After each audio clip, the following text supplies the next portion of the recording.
Welcome to the View Component tutorial for MoveIt. The View Component is one of those bonus features that add a lot of polish to your game. So when I crouch, notice how the camera moves smoothly instead of teleporting, and when I change the game type, the camera blends smoothly between them. If I do it rapidly, it never snaps. It can blend the camera from anywhere between any amount of cameras, and it doesn't even need to know they exist. And that's probably one of the biggest benefits to it. Let's look into each individual feature that is offered. So if I come down here and we get Wraith back in, you'll notice he's just got the basic. He crouches, it moves. There's sprinting where it pulls back. There's floor slide where it also pulls back farther. And then there's crouch running. So there are two ways to work with the View component. The first way is directly in the character. You'll notice the View component has not been added in C++. I can actually delete this and just go play. Now when I crouch, I get that snap we're all way too familiar with. And when I sprint, there's nothing. Floor slide, there's nothing. Well, there is a little snap from crouching. Just going to bring that back. So first of all, we're going to look into the character states. So we've got a default character state. This is him in his default character state. That's all it is. No view offset, nothing. But he's got a map of character states for crouch, sprint, floor slide, and crouch run. So there's also functions. Let me see. Is View component state active? And there's a byte here, and it corresponds to character states. Now this has been set up for you in C++. Is character, what was it called? Is View component state active? So you have a switch on state, 0 is crouch, 1 is sprint, and it's just checking what he's doing. And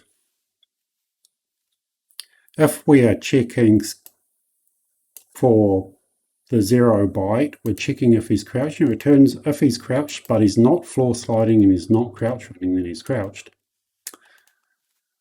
When checking for sprinting, it's just checking that he's sprinting and not crouch running.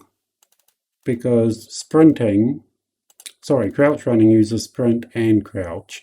Floor sliding uses them both as well, but in an inverse order. So it's got to check that the others are not true.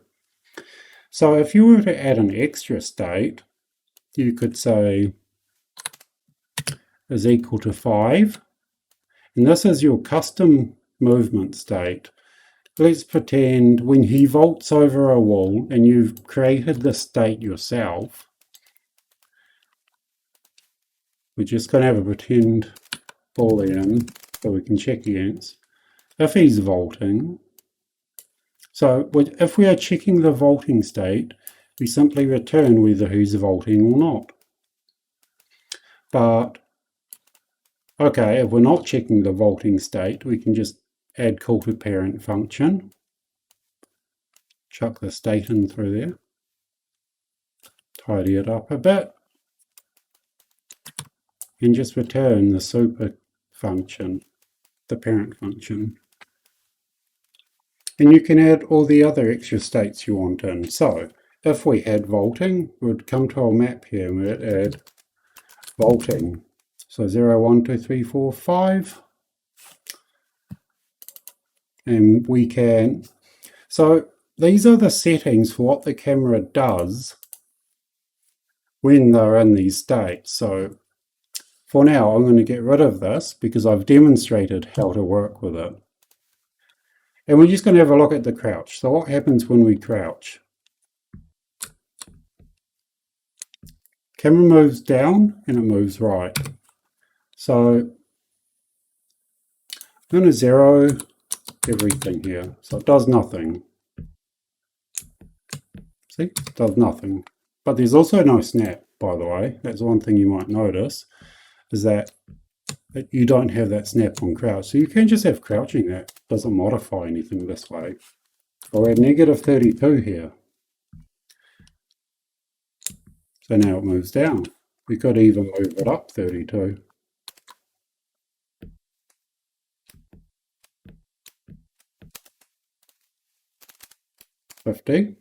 On Y.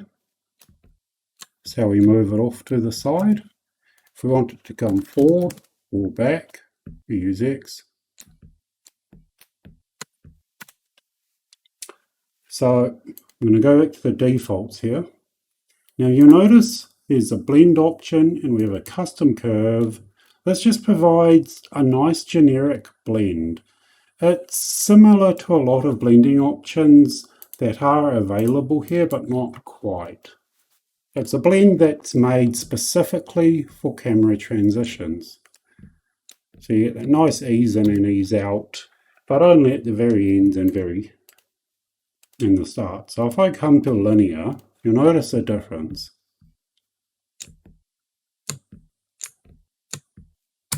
It's a reasonably harsh movement, except that we've got a lot of blend time. So if I halve that,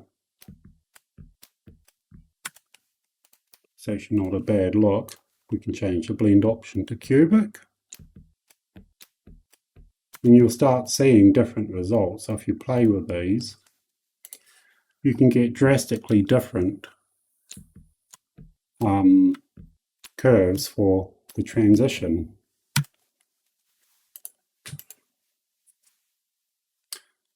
So let's go to the crouch run.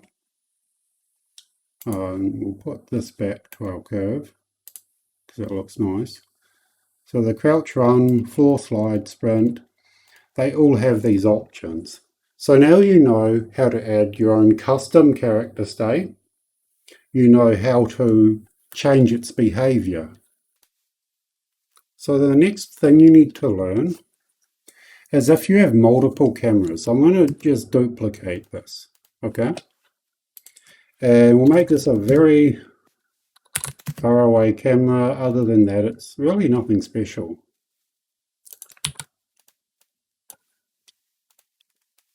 And when we press, let's say, just going to go input J. Yeah, that's not in use. View component manages the active camera. Setting one to active and the other one not active will not do anything. So you need to go set camera, set new camera. And the camera that we use, how about we just say, okay, so view component, get camera. So we get the current camera. Now if the current camera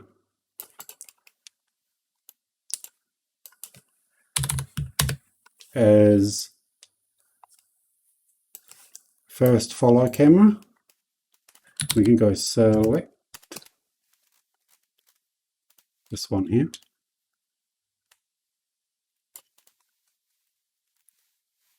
So if we're using this camera, then we're going to want the other one instead. Oops, sorry, goes in there. So this way, we always get the camera that is not the current camera. And we're going to set that to the new camera.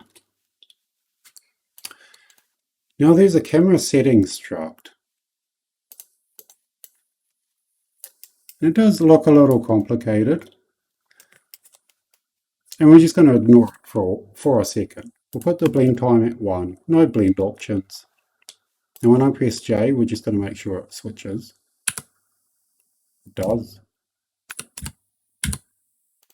Now the only problem with doing it this way is that we don't have the abilities to switch during the transition.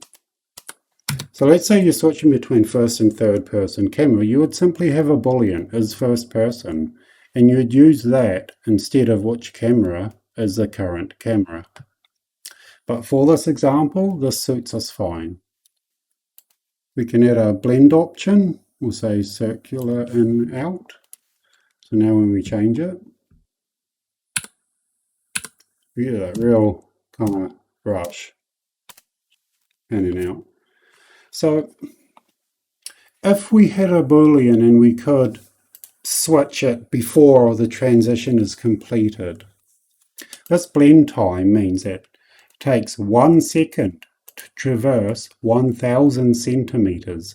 So if you have a target arm that is set to 1000, this is set to 600. So we could just say the distance scale is 600. But then we have this at 360. So if we do 600 minus 360 is 240. So if we set this to 240, it means it takes 1 second to traverse the distance of 240 centimeters. So you can see that took an entire second to complete. But if we interrupted it when it was halfway through, then it would only take half that time to go back. The reason it's done this way instead of just a set time is purely, well, you can disable this and have a set time. Since it's set to 1, it's still just going to take 1 second.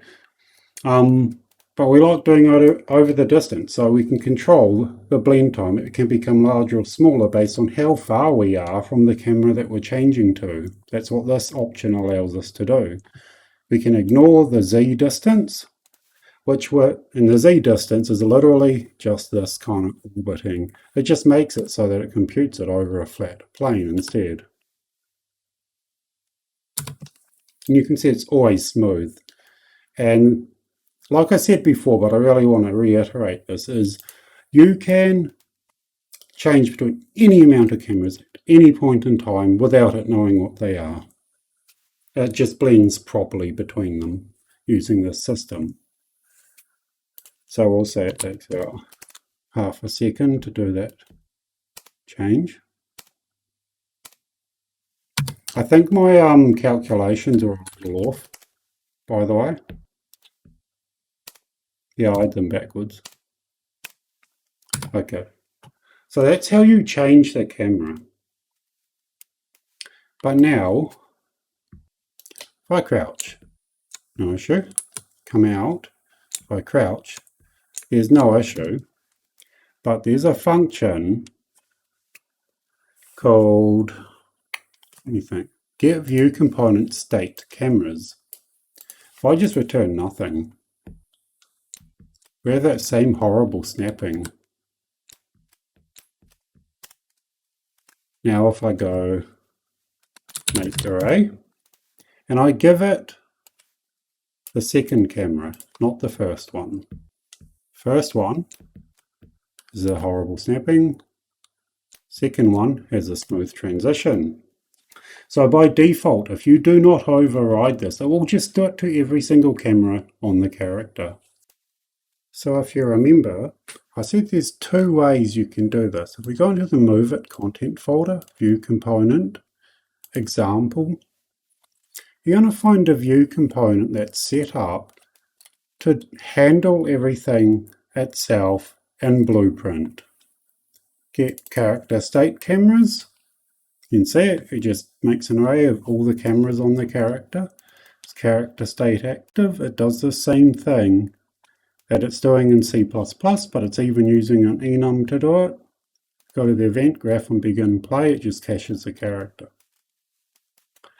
And the main point of this is if I were to say make a view component, what if, like, all the settings are on the character, so what if a character doesn't want to have to get set up separately? What if they'll use the same things?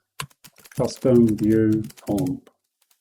All I have to do is delete this one, custom view comp, and add that. And now it's using these settings, and it can use it on every character. And I can open up this view component, and I can change the options here so it'll be global. instead of just for this character. Now, if you want a real-world example of how to use the the view component, have a look at the example camera. It's got all these cameras set up to use. And if you have a camera in the world that your character can get a reference to, it can also switch to that. There's really no limitation to this system. It adds a AAA level of polish to your camera transitions, to your state transitions, and it takes virtually nothing. All you do have to do is add it and set it, spend a little bit of time tweaking it till it looks the way you want and does what you want. And it can also adjust the base eye height. So if I go event tick, get base eye height, print string. Now the crouch goes -32. It is not the wrong character. So it's 64. And you see it transitions the base height. So if you're making a shooter and you use that base eye height to pass in for the origin, then you can send that to the server as well. Because this is computed locally. Keep in mind the server doesn't process camera updates. There's no reason you can't tell the server, hey, I'm at a base eye height of 32 and I'm firing. And the server, you can make it say, well, since crouching, the lowest my base eye height ever is when I'm crouching at 32. The highest it ever is at when I'm standing at 64. So the server can just say, if you send me a value that exceeds this, then he's hacking. So there's no problem taking that from the client because it's always going to be in the realm of what you can control. And if he's crouching and he sends a value of 64, you could just store the time he starts crouching. And if he's been crouching for, say, a split second, and he's sending 64, then he's hacking. So simple validation counteracts any real issue with that. And I think that's it for the view component. It is really exceedingly simple to set up once you understand it. Also, the view component can be used on non-MoveIt characters, but it's up to you to do it because it has to be done in C++. If you just search in my character for view component and then you just go through, you'll see everything I do to make it work in the character. And there's no reason you can't chuck that in your own custom character if you want to just use the view component for your game. Right, thank you. Bye.